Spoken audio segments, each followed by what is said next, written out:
From the New York Times, I'm Natalie Kitroeff. This is The Daily.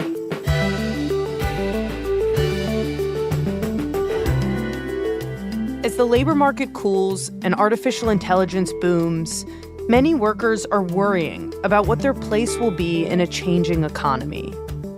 My colleague Karen Wise got her hands on internal strategy documents from Amazon that offer a glimpse into that future. In them, she found that the nation's second largest employer plans to replace hundreds of thousands of jobs with robots. Today, Karen walks me through Amazon's ambitious plans and what they could mean for the American workforce. It's Monday, November 3rd. Karen, you know, as well as anyone, that we have been hearing for a very long time that robots are going to be coming for our jobs, especially at companies like Amazon. But you've been reporting on how that moment that we've all been anticipating is finally here. So tell us what you found. Yeah, so I've been looking into this because covering the company for as long as I've had, I saw this huge growth in their headcount and the number of employees they had. And then in the past few years, it started essentially plateauing. So you could tell something was starting to happen behind the scenes. But I didn't realize how much progress they had made until I got my hands on some internal documents. And these are the internal strategy documents for the robotics and automation team. It documents sign-offs at the most senior level of the company. And it really showed the breadth of the ambition that they have, the progress that they see. And what I found in these documents is that they have plans to avoid hiring more than 500,000 workers because of using robots. And big picture, their long-term goal is to automate 75% of their operations. That is just remarkable. Amazon is planning for a world where only a quarter of its operations, you're saying, are done by humans. And it's a really big deal because Amazon's the second biggest private employer in the country. And they're also just seen as kind of a leader, a flagship employer in the country that really shapes where jobs are heading. And so I knew that if they were making this progress, other companies would follow. You're saying this matters far beyond Amazon. Exactly. Yeah, they are kind of a signature employer of this kind of hourly workforce. So it's a really big deal, much beyond them. How fast will this happen? That's a vision for 2033, but that is only with the advancements they currently have and know of. So there's an expectation that it could even kind of improve over time. Okay, so we're talking about massive change here. But Karen, we know, right, that Amazon has been automating for a while now. So what's different about this moment? You're right. They have been automating and using robotics for more than a decade. But what happened is they became this enormous employer. In 2018, they had fewer than 400,000 U.S. employees to more than 1 million in just a couple years. So they became so big, it became expensive and hard to keep that many people cycling through their buildings. And so you see a focus now on not augmenting workers, but actually avoiding hiring people so that you are actually ultimately trying to bring down the total number of people that you have. And the other thing that changed is these investments in technology they've been making over the years began clicking. You know, it takes several years to develop strong robotic systems that actually work. And they've reached a point where they feel like these different systems are working, they're working together, and they can begin rolling them out at scale. And how much does this advancement with the robots have to do with AI? Like, is AI driving that? Yeah, it does have to do with the robots because they are getting more sophisticated and more capable because of AI. But it also has to do with the desire to cut costs because Amazon is spending so much money building AI, building data centers, hundreds of billions of dollars. And so they need cash. Got it. So you're saying basically what's different now is that Amazon has the capacity, actually, to replace people en masse because this technology has evolved so much, partly thanks to AI. And it has the need to do so in a much more urgent way than it ever has before, also partly because of its investment in AI. That's exactly right. So essentially, it now makes more business sense for the company to invest in robots than in hiring more people. It's become cost effective. That does seem like a moment to mark. It also seems important just to understand how Amazon got here, how its workforce became so large that it finds itself in this position. Tell me about that. Yeah, so if you go back even to 2012, at the time they had, a handful of warehouses around the country. They started with books, obviously, and moved into CDs. And so they had a growing variety of products. And Amazon, they have this idea that drives everything, that consumers always want things faster, they want them cheaper, and they want bigger selection. And so they start focusing on these three things, and all of those end up coming back to the warehouses because they need space to be able to sell things and hold the inventory, particularly when they started letting merchants sell products on their website. Delivering things quickly, that's all about how fast they can fulfill the orders and get them to customers. And then also on price, that the more efficient they become, the lower their costs. And so they start building more and more warehouses around the country. And it starts creating this, they call it a flywheel, their kind of tech term, that the faster things come, the cheaper the prices are, the bigger the variety they have, the more people buy. And that keeps kind of spinning up, and people become more and more loyal to Amazon. And all of a sudden, you have a company that has become a major force, a transformative force in the whole warehousing industry and delivery industry. And they basically create it in many ways. It's not that there aren't other e-commerce companies, but the operations become the heart of what Amazon does behind the scenes. And they know that when you see, we can get this to you in 2 days, you are more likely to buy it. Mm-hmm. They start opening warehouses closer to pretty much every major city. And all of that creates more jobs and more work because people are buying more from Amazon. And how exactly at this point are robots fitting into this, what sounds like a very successful push toward more and more efficiency, faster and faster delivery times? The biggest investment was in 2012. They bought a company called Kiva. And what Kiva did is these little robots that are like a large hockey puck, and they pick up towers of inventory and they move them to a worker. And it cut out a lot of the walking in a warehouse. You used to walk back and forth across all the aisles to pick the products. And that's annoying work for a lot of people. It's exhausting. And also it's very slow and time consuming. Mm-hmm. And so by bringing the products to the people, to the pickers, they could start getting a much higher efficiency out of the labor force. So at this point, early on, the effect of automation is to make this delivery process as fast as possible. Again, to just increase the volume of sales, to help with what you call that flywheel. That's exactly right.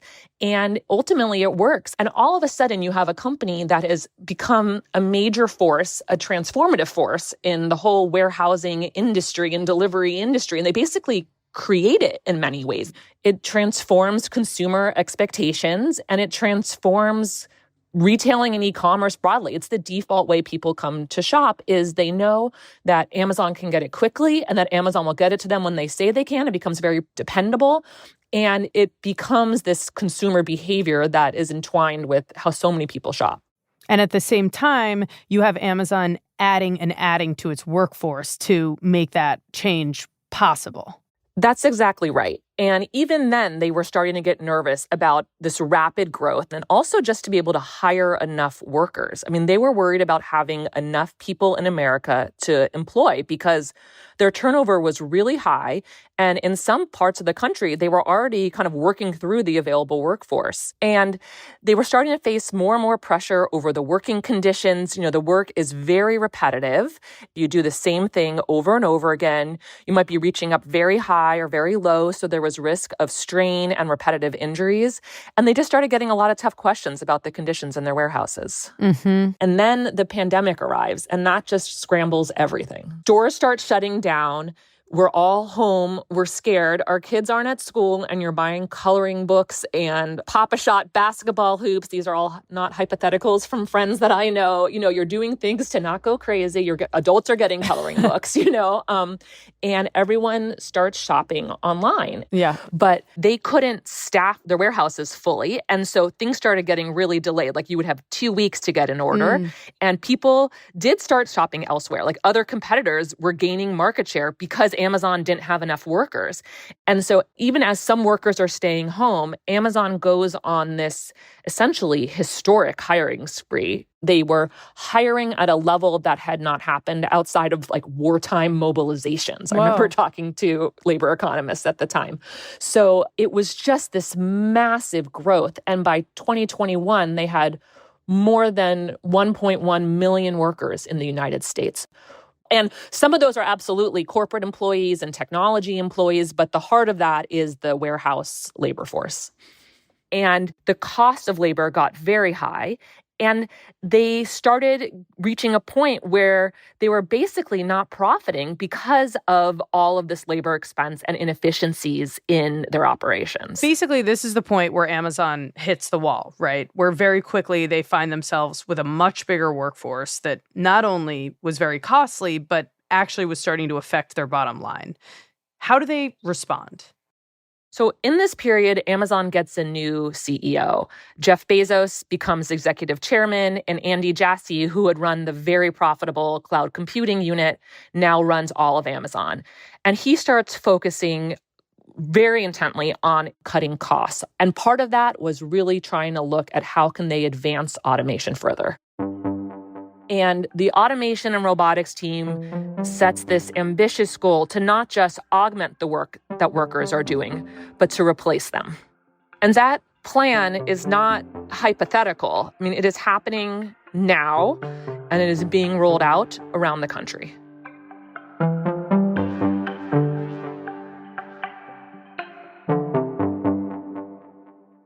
We'll be right back. Karen, you said before the break that basically this plan for robots to start replacing jobs in a massive way is now being rolled out across the country. So what does that actually look like? So that looks like a warehouse in Shreveport, Louisiana that I went to a couple weeks ago.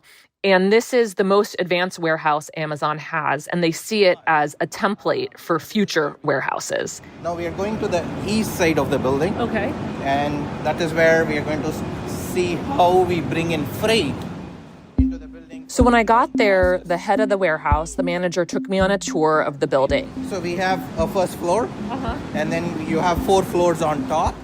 And it's brand new, it's bright, it's very tall, it's 5 stories, and you walk inside and it's super clean. We have about 1,000 robots in the building. 1,000, okay. Yeah.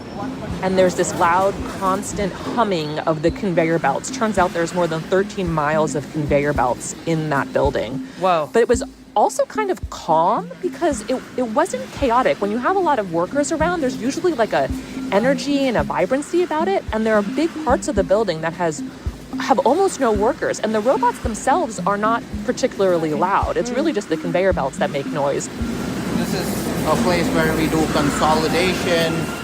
So the warehouse manager took me upstairs and led me to an area with a fleet of robots. They're called Sparrow. And each one is quite tall, taller than me. It has a large yellow robotic arm that kind of bends over and reaches into bins. The arm has suction cups on the end, and it uses different parts of the suction cup fingers. They're sort of like fingers to pick up items and to put them in another bin, and that helps them consolidate inventory. And it's pretty funny to watch because sometimes it's like, is it going to drop? They'll pick up a T-shirt bag and it starts sagging because it's floppy. And then it does make it into the bin. And sometimes it'll be like, hey, I need help with this product. Can somebody go help? Sparrow just keeps doing this over and over again. There's sort of flashing lights as it takes stock of the inventory.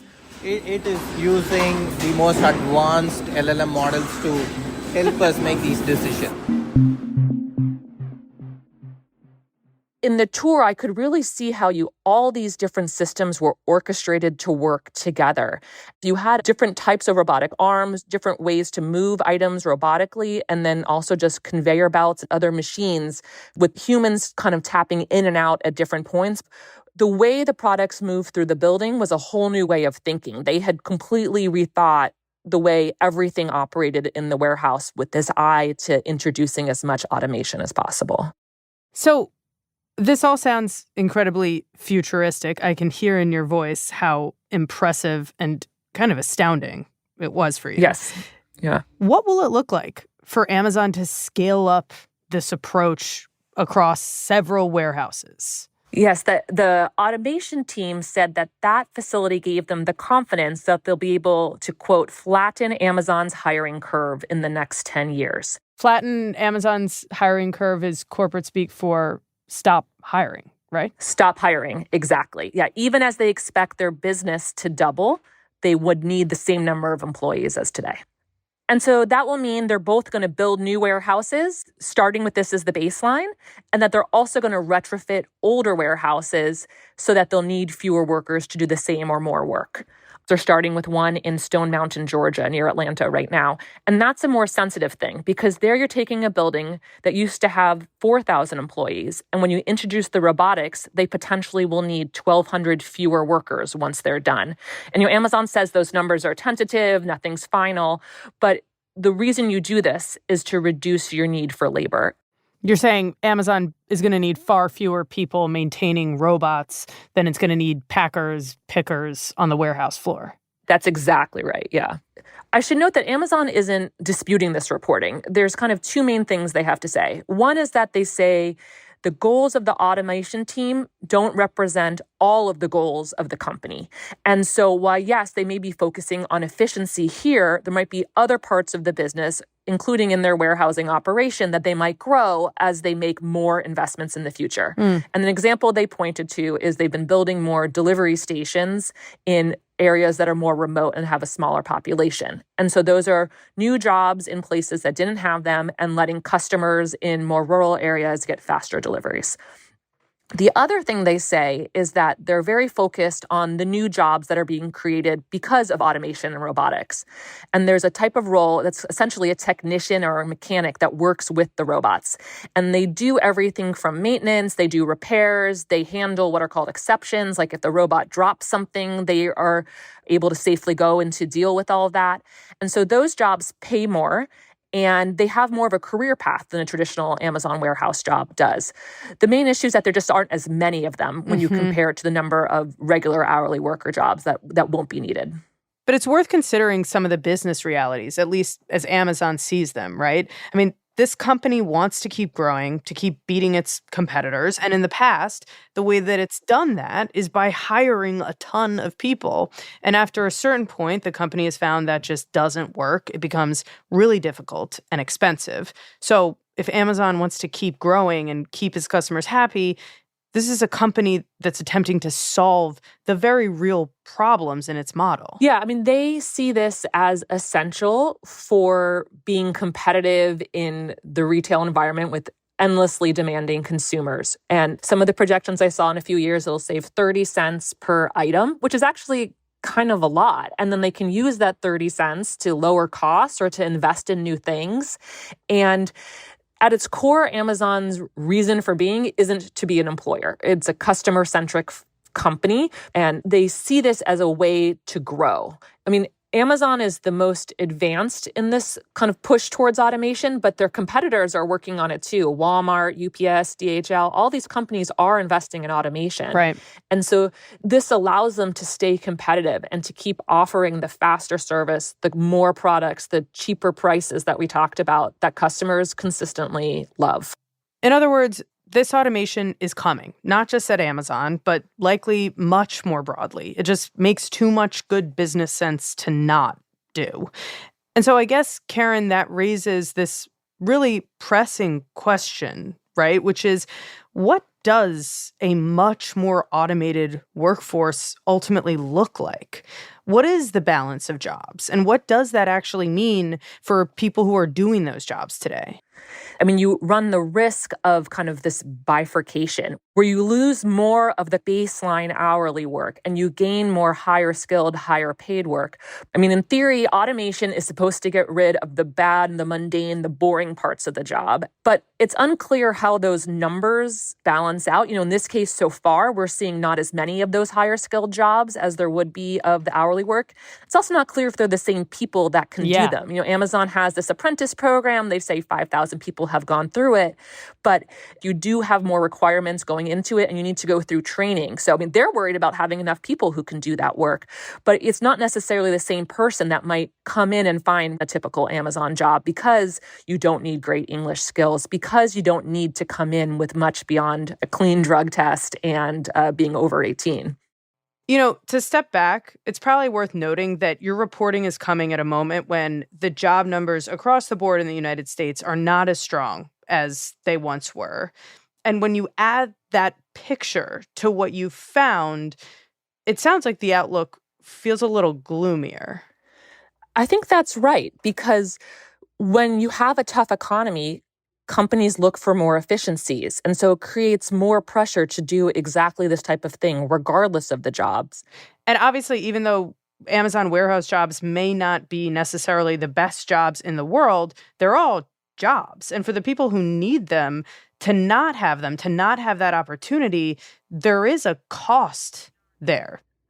Exactly. The Amazon jobs are known for being there and accessible in many ways. They pay above minimum wage. They have healthcare. They have parental leave. They compete with other local employers for workers. And so when you remove or over time kind of decrease the pressure they have on the overall local labor market, it can have an impact more broadly. Amazon knows that this is extremely sensitive and kind of radioactive in the communities where they operate.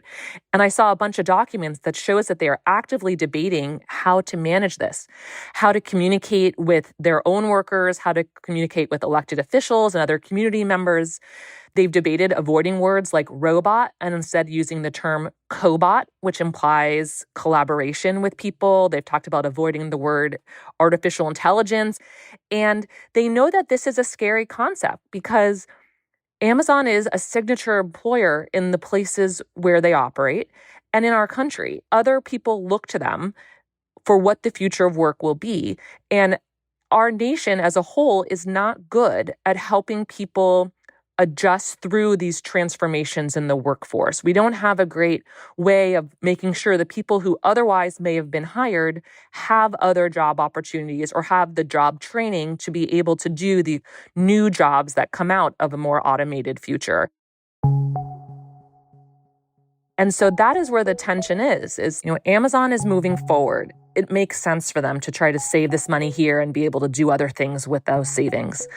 But they do have this outsized impact on society and in the labor market. And the reality is there's not a frank conversation about automation. And there's no one with an overarching plan of how to help people adapt.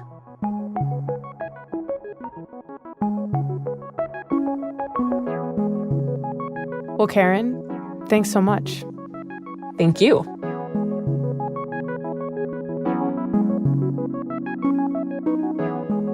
We'll be right back.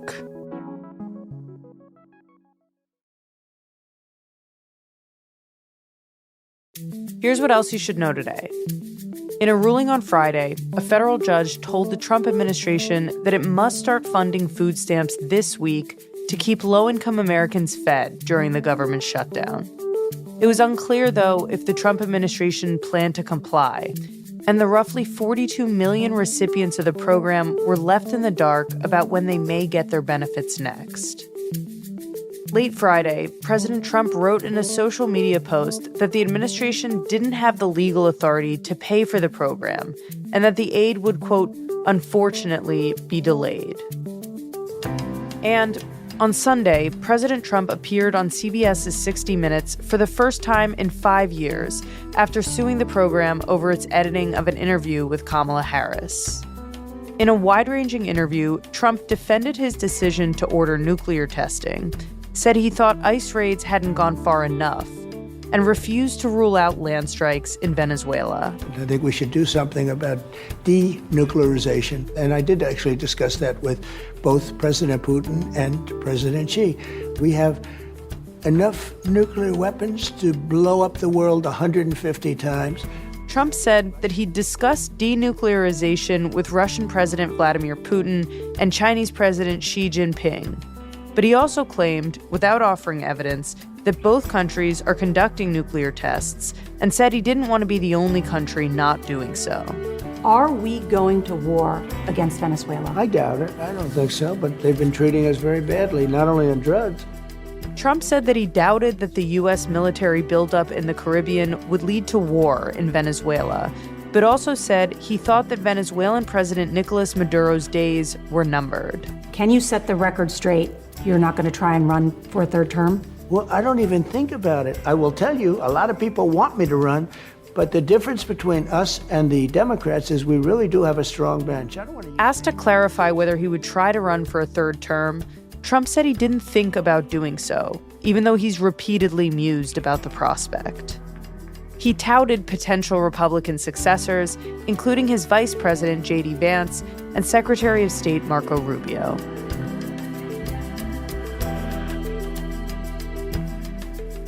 Today's episode was produced by Diana Nguyen, Rob Zipko, Stella Tan, Ricky Novetsky, and Jessica Chung. It was edited by Mark George and Brendan Klinkenberg, with help from Michael Benoit. Contains music by Dan Powell, Diane Wong, Pat McCusker, and Marian Lozano, and was engineered by Chris Wood.